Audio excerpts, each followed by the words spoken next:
Sejam bem-vindos e bem-vindas a mais um Xamãs Conet, Congresso Internacional de Xamanismo na Internet. Hoje nós vamos ter a honra de realizar uma entrevista exclusiva com uma das pessoas mais influentes dentro do druidismo a nível mundial. Hoje nós vamos trazer aqui para a nossa TV Consciência Próspera e para o Xamãs Conet ninguém menos que Philip Carr-Gomm. Philip tem sido uma das pessoas mais influentes em levar essa chama das tradições ancestrais, principalmente das tradições celtas. Philip dirigiu a Ordem dos Bardos Ovates e Druidas de 88 a 2020. Ele é psicólogo, terapeuta, envolvido em uma série de institutos ligados à saúde humana e à saúde do bem-estar, e tem atualmente se identificado como uma das pessoas que trabalha com a sabedoria perene da humanidade. Para nós aqui do programa, uma grande honra receber esse grande guerreiro da Terra que vem trabalhando para a cura planetária e para a cura da humanidade. Então aqui eu vou rodar a vinheta enquanto eu chamo o Felipe para conversar conosco. Yahoo!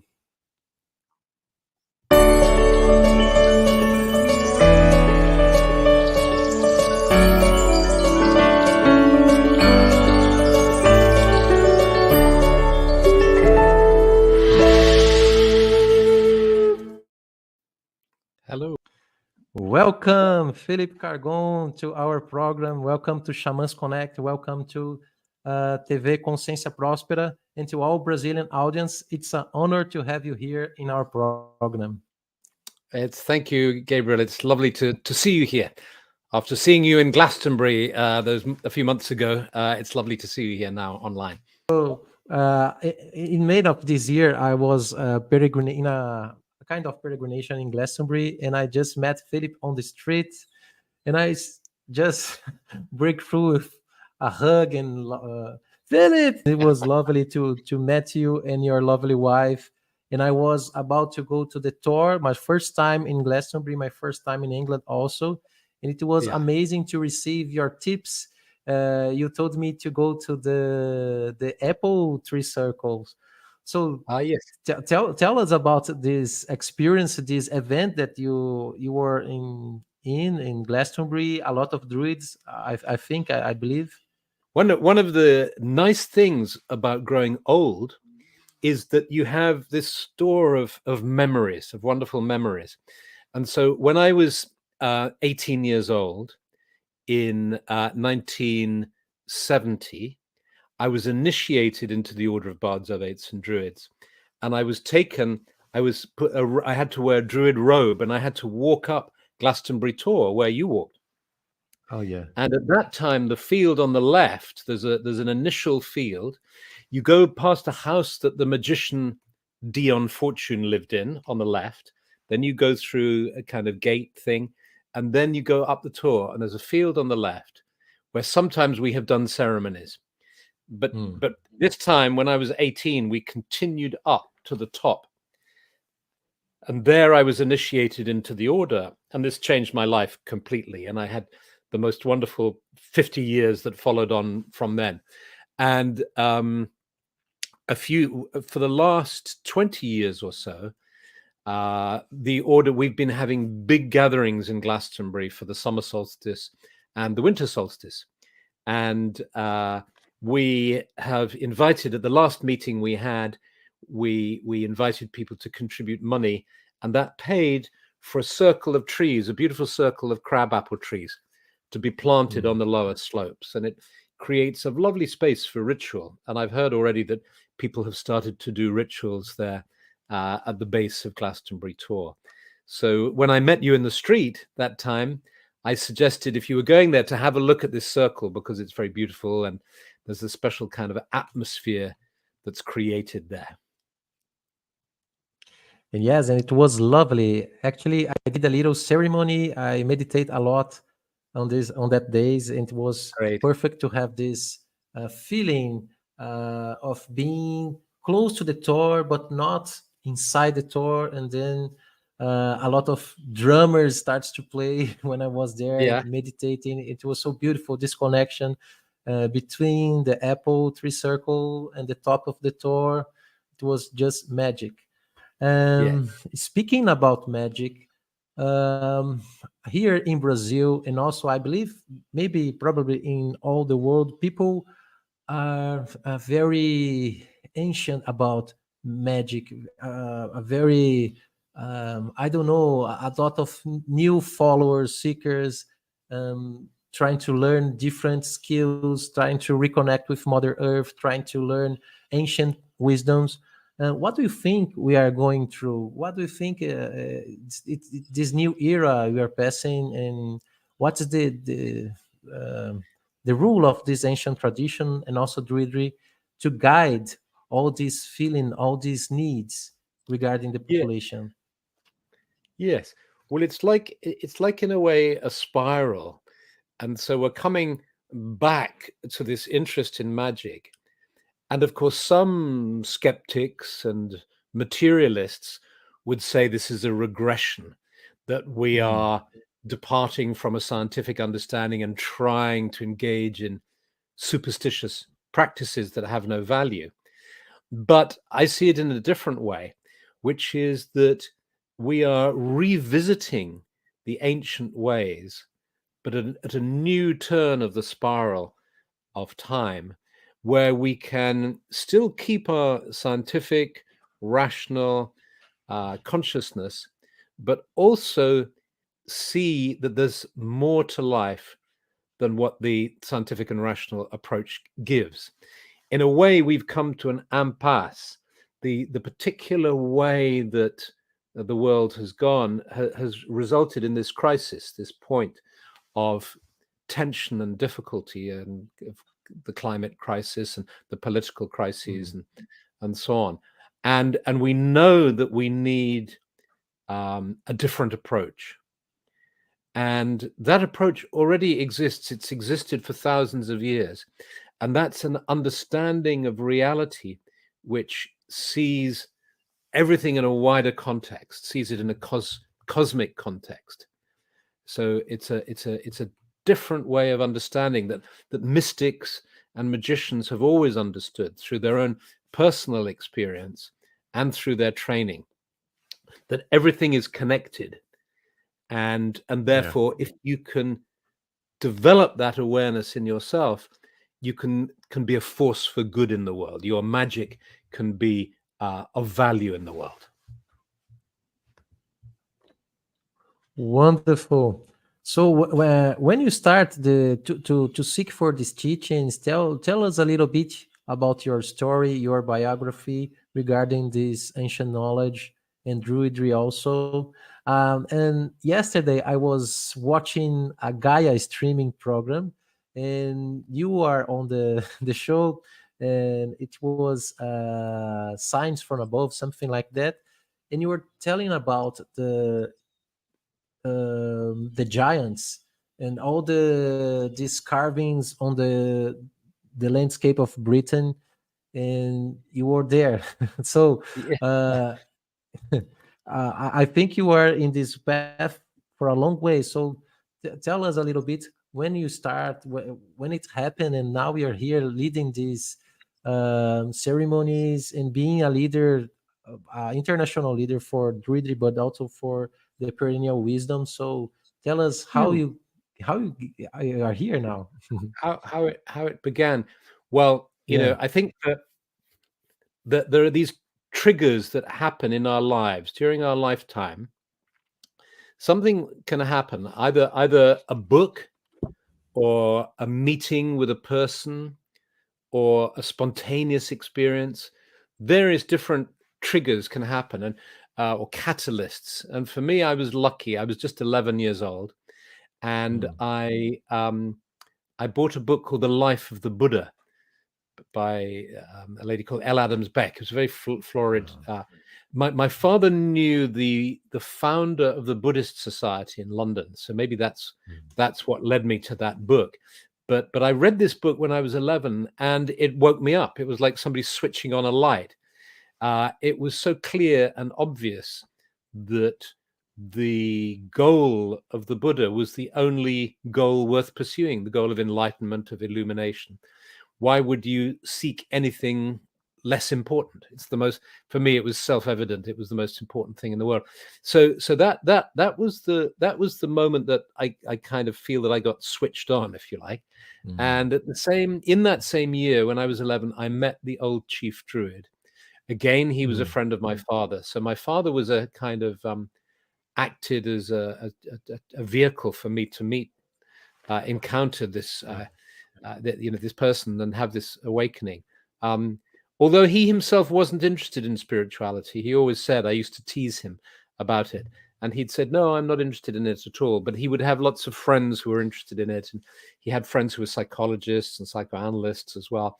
And so we had a very lively intellectual life as a child in my family. And so I've had the benefit of this pursuit and interest of spiritual development and personal development and magic and the esoteric and yes, all these things for a long time. I'm 71 now, so that's like what, 50, 71, 11, that's 60 years. So for 60 years, I've been pursuing this interest. So luckily, I've managed to cover quite a lot of territory in that time. Wonderful. And this week, on your Instagram, I saw that you took a picture with Satish Kumar. And yes. I am bringing Satish to the conversation because I am also a student from the Schumacher College, And yes, Satish, great. Yes, yeah. Satish is Did you go to Schumacher? No, I studied in Schumacher College, Brazil, but with Satish and other professors doing online courses, online classes. Fantastic. But it's the same program, holistic science and leadership for transition, and the same content. We do it here in Brazil, but also with local teachers. But Satish is very special for me, and it's very beautiful to see when a druid can dialogue with other teachers, other professors, other masters that are not in the same spiritual path, but indeed they are in the same spiritual path, but with different clothes, different shapes, and it makes me proud, And please tell about it. Yes. Yeah. Well, yes, he's a lovely man, and I'm so pleased to know him. And there's something very interesting in there because Satish was brought up as a Jain, and Jainism, is a very old religion. It's pre-Vedic, and it's full of a deep wisdom. And I've been studying Jainism for about 15 years now, and there's an interesting thing if you take one perspective, say your chosen path, whether that's Christian or whatever it is, and then if you study another perspective, it gives you the possibility to view things in more depth. Do you see what I mean? And I came to this understanding when I became friends with a chap who lives locally, and we ended up having, once a month we would have breakfast together. And he's a psychologist, and he has all the same interests as me, has done many things very similar to me, lived in other countries and so on. And I was reflecting one day of how enjoyable I found it to talk to him and how interesting. And I realized that we had exactly the same interests, but our perspectives were just slightly different. Yeah. And that gave a depth. It's like the difference between what's it called? Monocular vision versus binocular vision. So you get this binocular vision.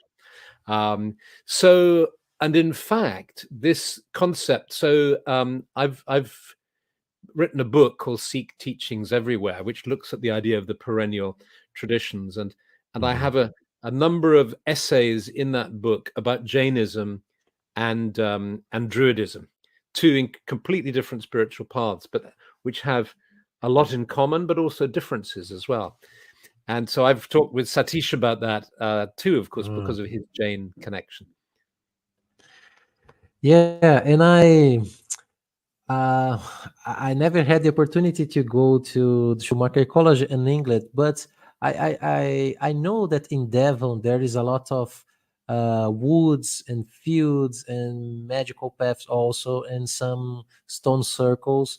And it's not for me. It's not a surprise that Schumacher College is rooted in these landscapes, because when I walk through to these landscapes, I can understand that the earth puts us together to do something for her. I have this feeling that uh, sometimes we put a lot of different groups and audience together because we are in the same resonance, in the same field, etc. And it's kind of reincarnation of ancient groups. But I don't know, but maybe in 1,000 years ago these places are also a place for druids, don't you think? Well, yes, exactly. And if we entertain the idea that reincarnation is a reality, and that we've been going through many, many lives, we come to this interesting point in the story of the earth, where the very existence of humanity is threatened, and we don't know if civilization will continue. In the Jain tradition, they say, as they do in the Hindu, and I believe Buddhist as well, that there are these great cycles of time of thousands of years. And in Jainism, they say that the population of humanity will be reduced to just a small amount of people on the earth. Oh, yeah. And then it'll, go around again in another cycle of evolution. And it seems that that's a possibility with what's happening to the environment. But leaving that aside for the moment, if you ask yourself, what does it mean for all of these humans to have been born again and again on the earth, and now we're all together, and we've all had,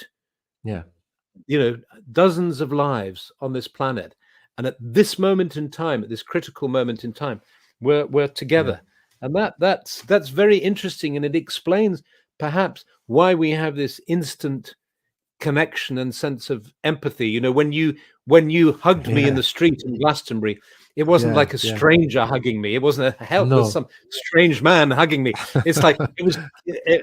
So I think a kindred spirit. A kindred spirit. That's right. And you go around the world, and there are lots of people that feel the same way, which is fantastic. It gives us hope, I think. Yeah, it gives us hope. And this is my next question for you, because I know that you are doing a lot of work to Mother Earth and teaching a lot of people, and also writing books and doing letters and workshops, etc. And you met a lot of other masters and professors. And what is your sensation, your feeling about this new era you're going through? Because we are in a very critical moment, as you said.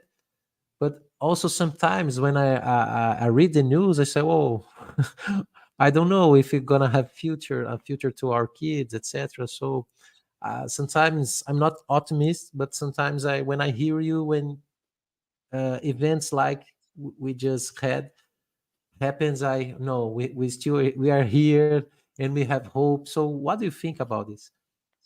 Yeah, well, I think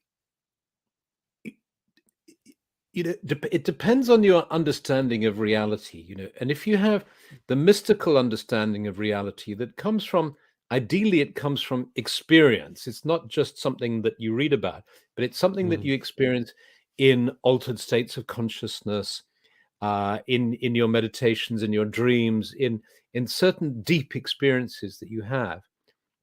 The common factor that everyone reports is this sense of love being at the heart of reality, and of all of us being one, of all of reality being one, this huge field of love and awareness. And then out of that field, there's this world of time and space, and all that, because that field is beyond time and space.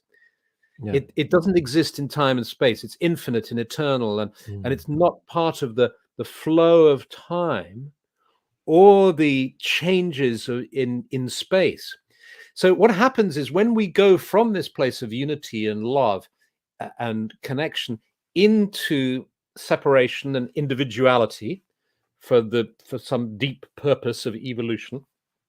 So we're separated into little units. There's me, there's you, there's everybody else. Then we're in this world of time and space. And that's a world where life, in order to unfold, has to die. There's this process of decay and death and rebirth and death and rebirth and so on. And this happens to planets, and it happens to individuals, and it happens to societies and civilizations, and possibly to well, it certainly happens to animal species, and maybe it's going to happen to us as species as well. But that doesn't mean to say that the reality, the deeper reality behind all of this doesn't continue to exist and evolve. So my belief is that evolution is continuing, and that from our perspective, it looks terrible at the moment because it feels as if it's compromised and that we may destroy ourselves. But I believe that there's some extraordinary plan of love that is working its way out, if you like, and that which is why I'm hopeful and positive. Even though the evidence, as you say, you look at the evidence and you may as well give up. It's just terrible what's happening, you know. But that's just at one level, you know. That's like, you know, you can imagine if you were on your deathbed, you might say to your partner or your loved ones, well, the evidence tells me that I may not be here for very long, you know, but I'm still feeling okay in my soul, and I'll always be with you, and in some other form, in some other way, you know, and then pop, off you go. Wonderful. You're right. We have to trust in our soul feeling. Can we say that? Soul feeling? Yeah, soul feeling. Yeah, absolutely. It's a soul feeling. And, you know, from a kind of certain perspective, what I've said, people would be very angry with. They would say that, you know, what you've said is some strange kind of illusion, or you're in denial, or, you know, you're not accepting. I don't think so, because I accept fully the precarious and horrible. I mean, all you have to do is look at what's happening in Ukraine or Yemen, you know, or Libya, or, you know, and the list goes on, you know, to see that it's truly tragic and horrible.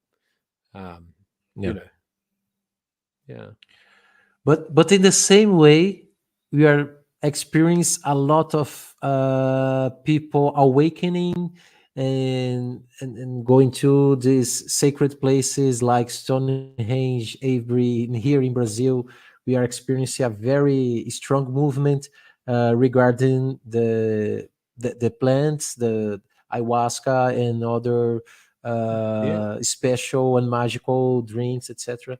And we can see something's happening, and people are seeking for wisdom, are seeking for reconnection, and are seeking to the ancient ways. And so I think we must have hope, you know, even exactly. if the scientists When I met Satish, it was at that photograph on Instagram was at the medicine festival, which was about plant medicine and so on. And there were 7,000 people there, and it was lovely. The atmosphere was fantastic. Everybody was so warm and friendly and interested in these understandings. There's a good spirit going on besides this destruction, aura, and wars, etc.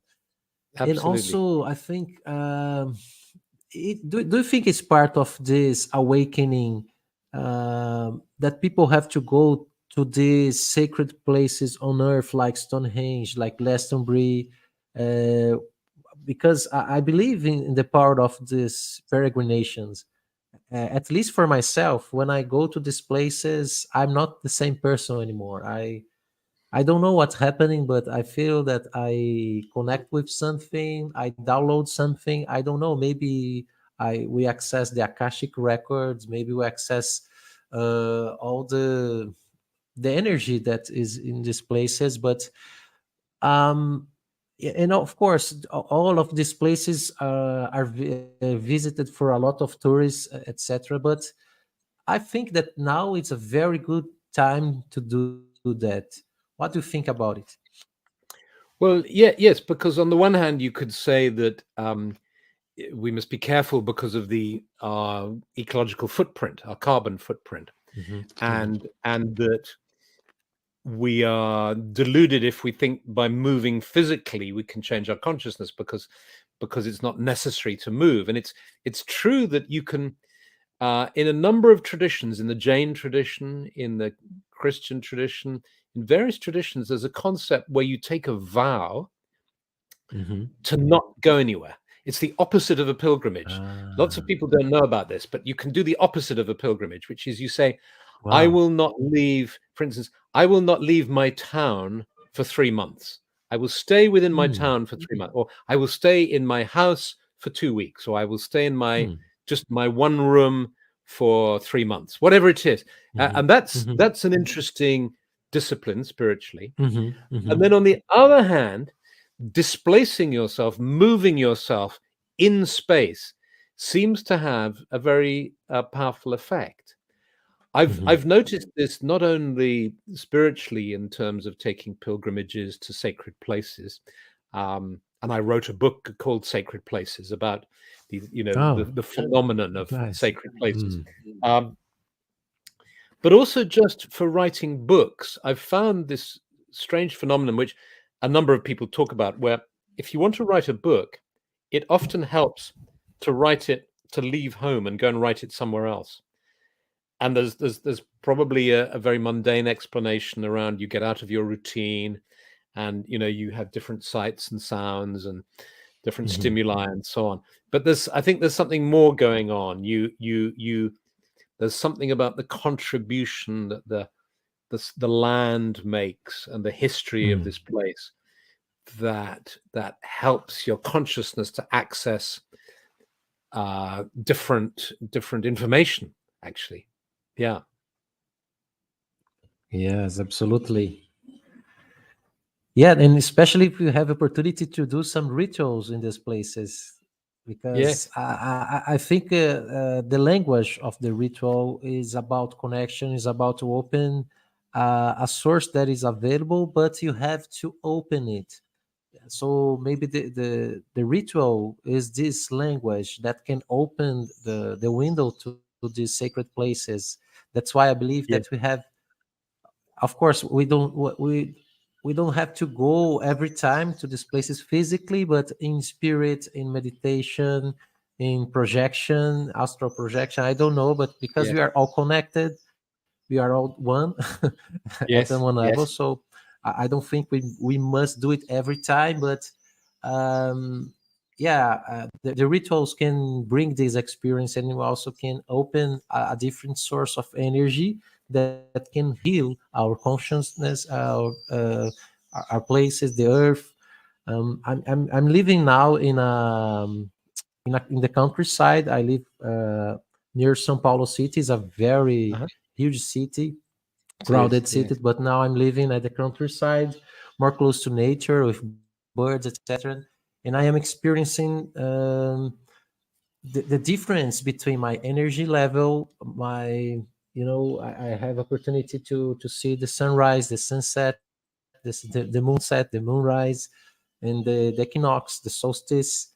And more than ever, I believe that everybody must do this, not only pagans, not only druids, but the humankind as a whole system must to reconnect with the time also, not only the space but the time. So and this is one of the most basic druidic teachings, to watch nature and to feel and to connect.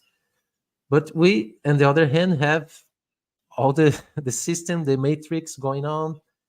So sometimes I don't know what to do. I will do it for myself, but my neighbor is not doing it. So how can we deal with these different different levels of energy and of consciousness, of course, but it's a kind of crisis, and some people are meditating, others are fighting, and how can we deal with that? Well, I think you pointed to this question of time. If you take the festivals as an example, we're coming up to the spring equinox in Brazil, and it'll be the autumn equinox here. This is a time where just for a moment things are balanced, and then you tip. For us, we're going to tip into the dark half of the year. The nights are getting longer. The trees are starting to lose their leaves. For you, the spring is coming, and the energy will be coming up, and there'll be that good time to start projects and so on. And when you start to recognize these moments, in Druidism, we have 8 moments during the year, the solstices and equinoxes and the festivals in between. They help to kind of synchronize you. And what's interesting is happening in Europe, and to a lesser extent in America, but I think it'll come to you as well, is that it's becoming more mainstream. When I was a kid, when I was 18, 19, 20, it was very strange to celebrate the solstice, to do anything at the solstice or the equinox. Whereas now the BBC have poems for the solstice. They have, people suggest where you can go to watch the sunrise. It's no longer the province just of pagans or people interested in this spirituality. And so gradually, we have to accept that there's a whole sort of thousands of years of evolution, really, within. I mean, it was Carl Jung who suggested this idea that at any moment on the planet, you have thousands of years of evolution. So you have some people who are stuck in an incredibly primitive way of behaving, which we see in war, for instance. And then you see the most incredible people doing the most loving, beautiful, creative things. And so we just have to, I think, gravitate naturally to our fellow traveling companions, people who are on the same wavelength as us. It doesn't mean to say we have to be elitist or separate ourselves from what we consider are less civilized people. But we don't have to do that. But we can recognize that people are at very different stages of evolution. And the question then becomes, well, who am I going to get involved with and work with and cooperate with? Wonderful. Nós estamos aqui conversando com o Philip Carr-Gomm, diretamente da Inglaterra, aqui na nossa gravação do Xamãs Conet especial de primavera, em breve aqui celebrando a entrada dessa estação e trazendo essa grande personalidade do mundo espiritual, druídico, para o nosso programa. So, Philip, I don't know that I don't know if you know that the Brazilian people are even more studying about Druidism and also ancient traditions and shamanism. So we have a very growing community, Druidical community, power, strong and growing. So if you can leave a message to this community here in Brazil that read your books and watch your programs, I think that we all be glad to hear. Okay.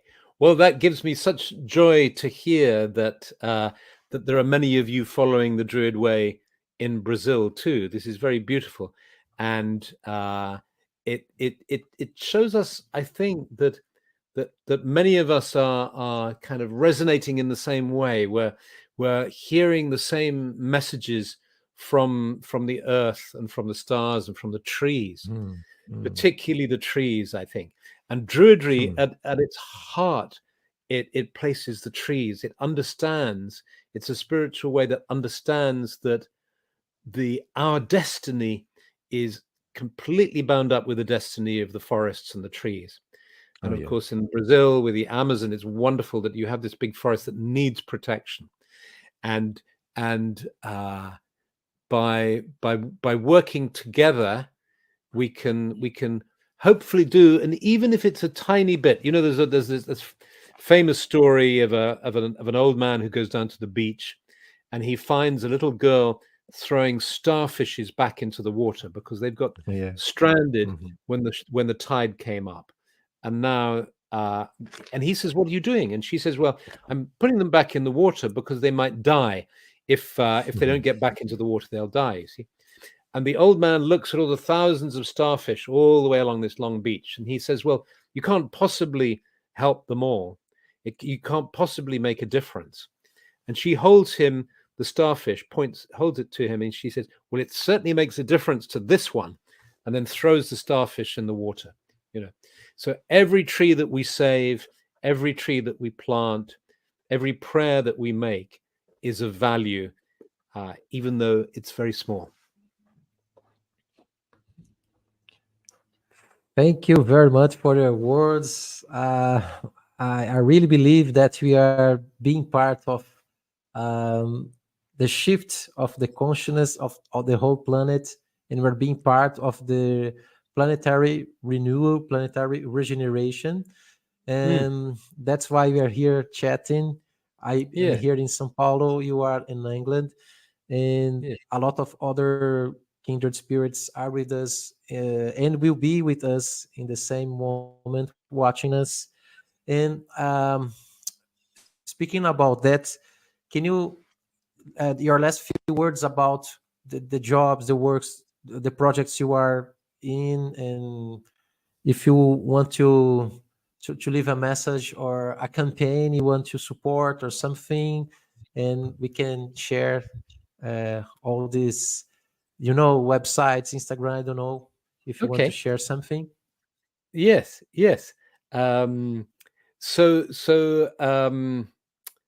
Well, so when I mentioned at the beginning of this interview that when I was 18, I was initiated on Glastonbury Tour, 1970, and there were probably about a dozen elderly people wearing robes in the ceremony in a circle. And as I was initiated on the tour, I could see hundreds of people and children and animals and flowers, and it was just very beautiful. And over the years, the Order of Bards, Ovates, and Druids has grown enormously. And the training program that I started to develop 35 years ago, is now published in Portuguese and in Italian and French and English and Dutch and German. So